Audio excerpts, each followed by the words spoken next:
super mec, tu bosses en Suisse, tu gagnes 4000 balles, mais t'as vu les charges du frontalier? Il te reste plus rien au final à la fin. Alors combien exactement un frontalier suisse dépense chaque mois à la frontière? Payer ses charges, ses assurances, transport, téléphone, impôts, etc. etc. Et combien il peut épargner? Je te dis tout maintenant, on va faire tous les calculs. Let's go. Ok, pour notre calcul, on va prendre un salaire simple. 4500 francs bruts par mois sur 13 mois, ce qui est très classique en Suisse. Ce qui est légèrement plus élevé que le SMIC, ce qui correspondrait à un 1600 € net en France. On va prendre le cas d'une personne qui travaille sur Lausanne et qui vit sur Évian. Célibataire, sans enfant, et à la fin, je te dirai, suivant les situations, les différentes options qui s'offrent à toi. Ok, première dépense, la plus grosse, ça va être le loyer. Donc à Évian, proche du débarcadère, vu qu'on va prendre le bateau direction Lausanne, pour un T2 d'environ 40 mètres carrés. Au centre-ville, faut compter environ 690 € par mois. Après, si tu vas moins proche du lac, un peu plus excentré, et un studio, tu peux trouver bien moins cher. Et si tu veux être encore plus proche du lac, une belle vue à côté du barcadère,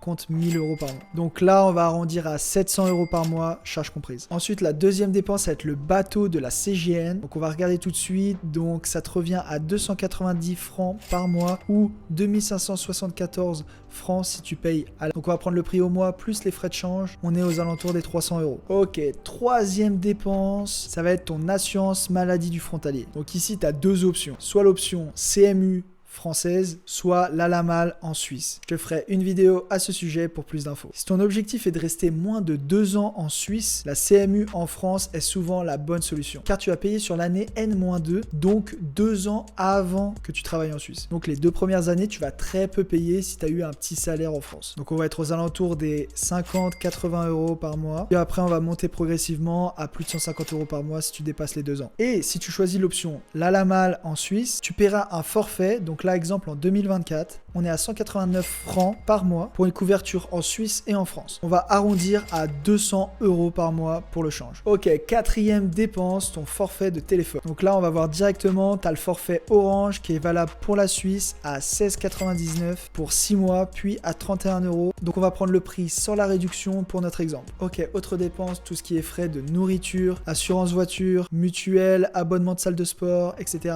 etc. On est au même prix qu'en province en France. Personnellement, je fais mes courses à Lidl, je suis en pleine prise de masse, donc je mange énormément. J'en ai environ 250-270 € par mois. Ok, en ce qui concerne les impôts, ici dans notre exemple, on est dans le canton de Vaud, donc l'imposition se fera en France et pas en Suisse. Il faudra que tu déclares à la fin de l'année tous tes revenus touchés dans le pays où tu travailles, donc en Suisse. Ici, on va pouvoir déclarer toutes nos charges liées à notre travail, comme le bateau, l'assurance maladie, ton téléphone, ta nourriture le midi, etc. etc. Si jamais tu peux te faire accompagné par un expert comptable, si tu as un peu la flemme de le faire chaque année, ça te coûtera environ entre 50 et 100 € pour la prestation. Donc pour un salaire de 4500 francs bruts, en enlevant les charges au réel, comptez aux alentours des 3600 € par an d'impôts, ce qui correspond à 300 € par mois. Donc dans notre exemple, on a dit qu'on avait le 13e salaire, donc ce 13e salaire va largement pouvoir financer tes impôts de chaque année. Ok, let's go, on va faire le calcul. Déjà, on va faire notre brut en net, savoir combien on touche net dans notre poche. Donc on va aller sur le site salaire-suisse.ch. Donc le site nous calcule notre salaire en net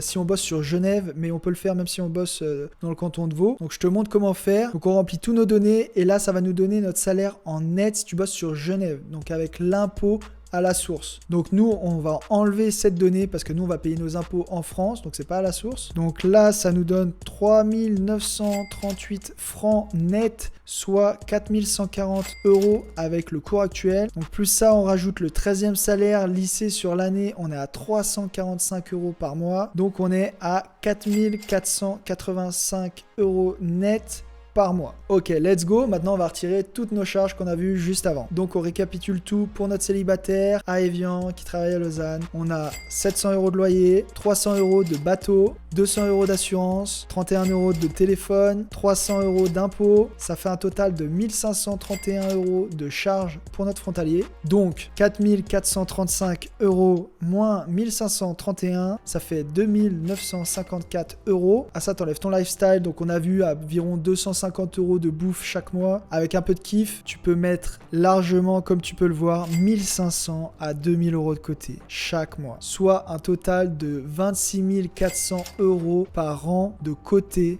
chaque année. Et si tu es en couple, tu peux diviser par 2 déjà le loyer, donc tu gagnes encore 350 € par mois. Donc tu l'auras compris, même avec un petit salaire suisse, tu peux vivre comme un vrai pacha et pouvoir considérablement épargner chaque mois. Et ainsi investir massivement pour créer ta liberté financière. Prends les choses en main, mon ami. Force à toi, champion. Peace.